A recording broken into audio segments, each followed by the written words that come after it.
Untamed and almost tireless, might well stand as a symbol of the great American West.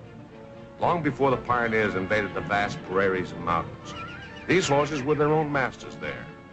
The stallions fighting for supremacy of the herd, little dreaming that they who were fighting for mastery would soon be mastered themselves by two-legged creatures from far away.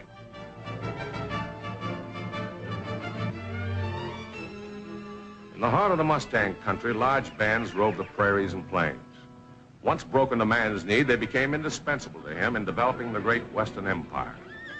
More important in many ways than the stagecoach and the six-gun, the wild horses of the early days served any frontiersman who could capture and control them.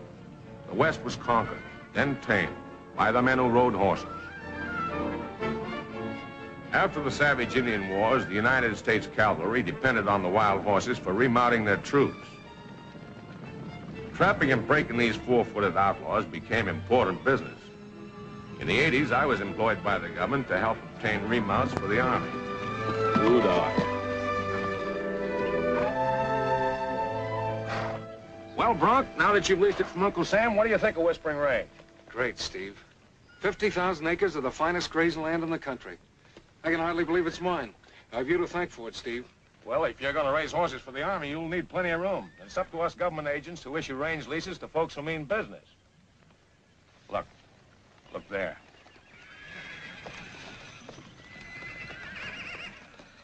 Nice bunch of Mustangs there. According to rules and regulations, they're all yours. That means I'll be able to start delivering remounts to the cavalry right off. That's what we're hoping.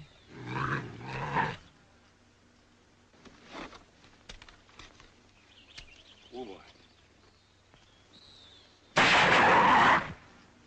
Nice shooting, Steve. That's one cougar that won't cheat the Army out of remounts. Now, if there's anything you don't understand about your lease... No, it's all right, Steve. Well, goodbye, Brock. Good luck with your new Flying M horse ranch. Thanks, Steve.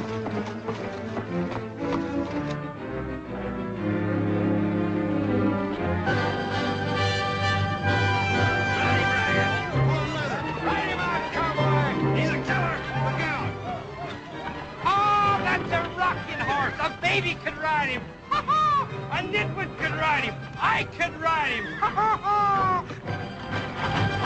Chain, put it in time. Could ride a rocking horse. Ooh.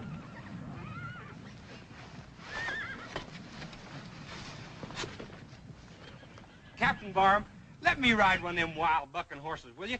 Boy, I got a good system. I call it the Smiley Burnett Bronc peeling technique, or have I told you? Yes, you've told me. Well, I know I've told you, but let me show you how it works, will you? You've heard of horse sense, haven't you? I don't use it. I hypnotize it. Look, Smiley, you've told me this tale 127 and a half I know, but I don't want to tell you anymore. I want to prove it to you. Now, look, you want horses for the cavalry, don't you? But you're not taking advantage of this wonderful system for breaking them to saddle. Oh, hi, Steve. Hey, if you was hello, to... Steve, I'm sure glad you're here. Smiley's after me again. Yeah, so I noticed. Well, use your influence on him, will you, Steve? You know, Captain, letting Smiley have his way might be the only cure for his trouble. I think maybe you're right. Now, that's the old talk. If I don't ride one of them knotheads, I'll eat my hat, the hat band and all. All right, Smiley, go out and have the boys put you up on Red Devil. Red Devil it is. Ride it. Red Devil. Did I hear you say Red Devil? Uh-huh. Oh. I see Bronc Masters isn't here yet. No, I've been expecting him all morning. He's usually very punctual. When they round up those Mustangs on his ranch, you'll be in good shape for horses, Captain. I'm counting on his wild herds to save the day for us.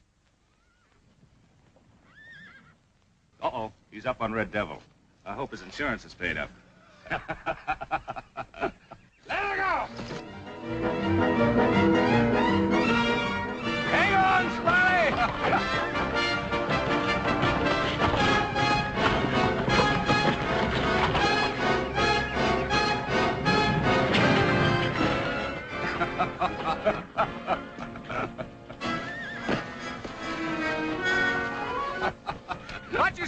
champion bronc stomper, Smiley.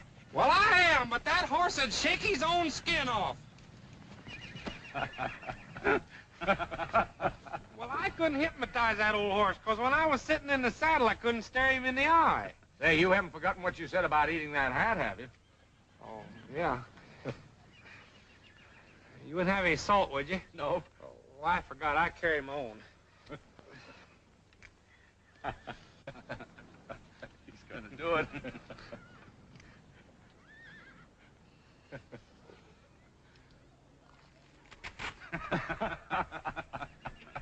Well, I reckon it's my turn. No, not Red Devil, Steve. No one's ever been able to stay on him. Well, no wonder I couldn't ride him. Fine friends you turned out to be, double-crossing a pal. Well, let me tell you something, Steve. That mallet head's middle initials is Boot Hill. And it's time we changed his name. I'd hate to see Steve get hurt. Well, nobody worried about me getting hurt. You don't have to eat any more of that hat, Smiley. Funny thing. Pretty good.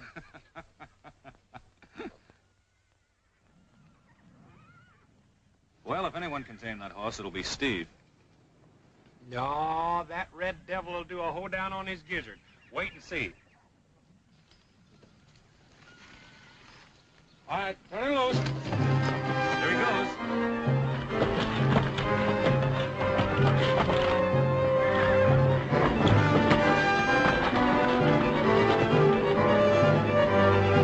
Attaboy, Steve!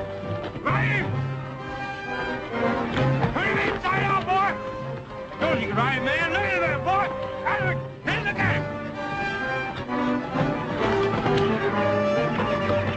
Hey, go there, boy! Look at that man right there, boy!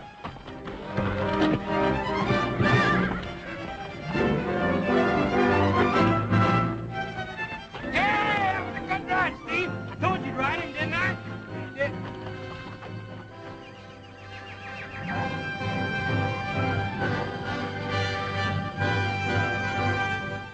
You'll make a mighty fine cavalry horse.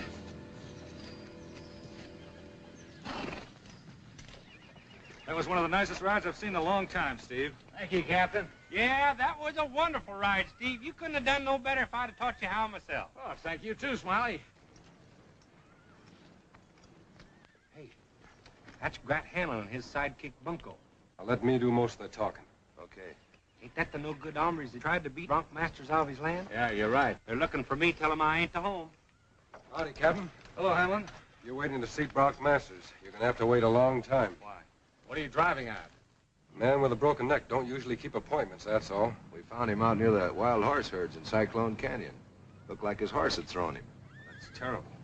We took his body into Split Rock before coming here. Bronc Masters was too good a rider to be thrown from his horse. You're gonna have a hard time proving anything else happened to him. Maybe.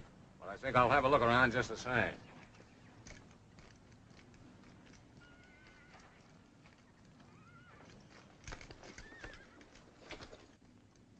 Well, Captain, we'll see you later. Come on, Bunko.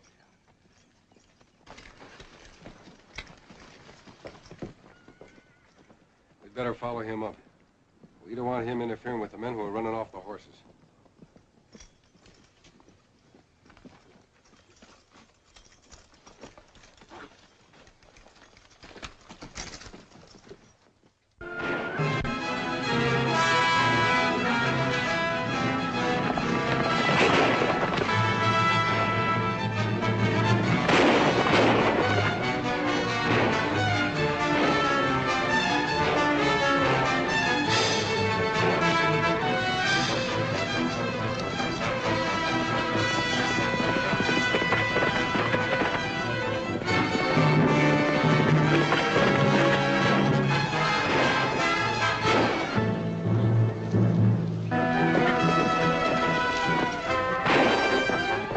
This is the Durango Kid.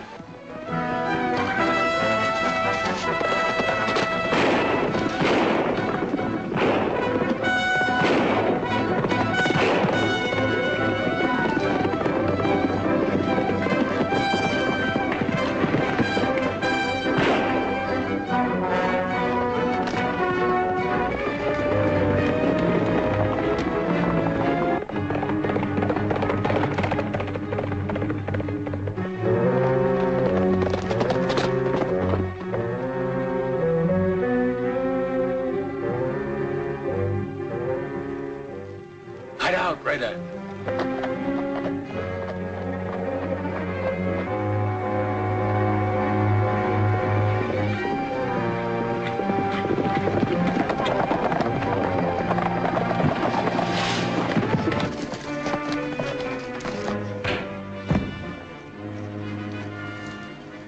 All right, Victor.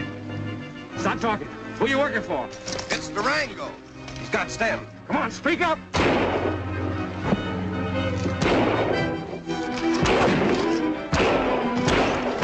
Come on.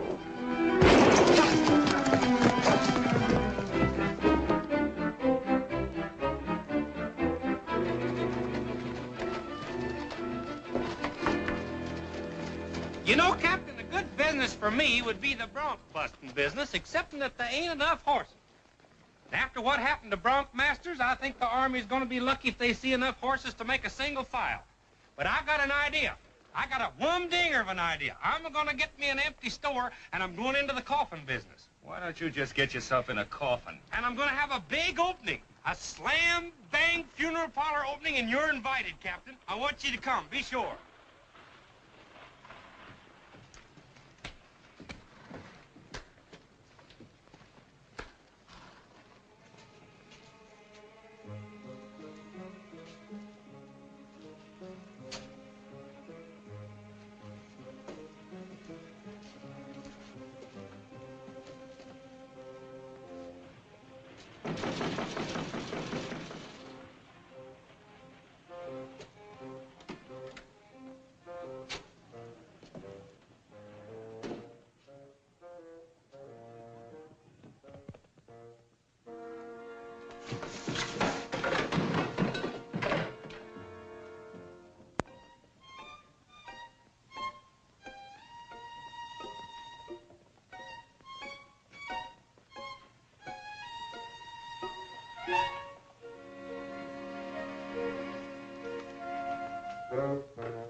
Hey, don't shoot me. I ain't done nothing.